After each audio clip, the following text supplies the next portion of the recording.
maybe I gotta keep achieving because that makes me, I'm this person who contributes. And then eventually I can be happy. I don't want to take that away because I'll lose my drive.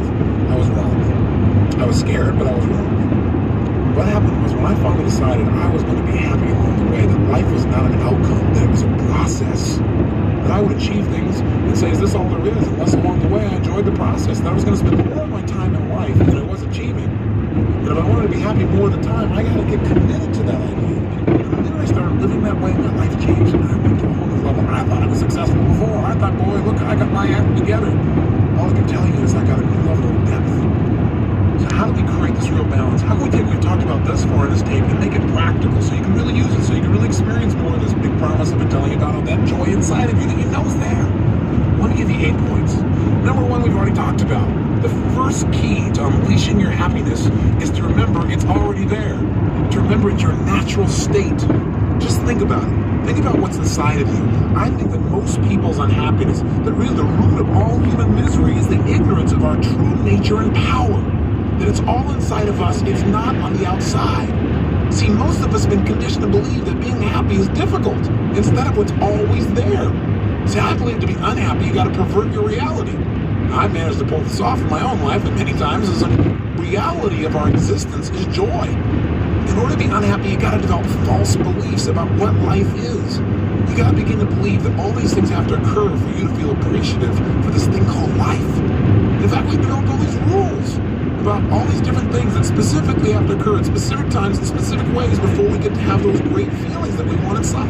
We begin to think that events are the source of our happiness, or that another person is the source of our happiness, or our kids are the source of our happiness, or our career is the source of our happiness. We start thinking we need another person to think that we can feel love inside of us, that it's coming from him or her, that it's their enchanting words or those beloved whispers in our ears. That's what makes us feel really good. That's what makes us feel loved. That's what makes us feel happy. But we seldom stop to really consider, what are those feelings of love or security or peace? Where are they coming from? When we feel them in that moment, where are they coming from? Are they like sneaking out of that person's lips or mouth and into our ear and into our body, make us feel good? Of course not. We're unleashing those within ourselves in that moment. But you know what happens is, we have a situation like this where we feel good for a moment because of something on the outside, we've met one of our rules. And we think that that's real happiness when we really got an infinite reservoir of joy that's deep inside of us that goes beyond anything we've ever felt before. And when something outside of us triggers it, it's usually like a little tiny trickle of joy that flows out. And what do we think? We go, oh, I'm so lucky that I have that person in my life, which you probably are, but that's not the source of your happiness. Because if that's the source of your happiness, what if that person ever goes away? How scary. Or what if they pass away?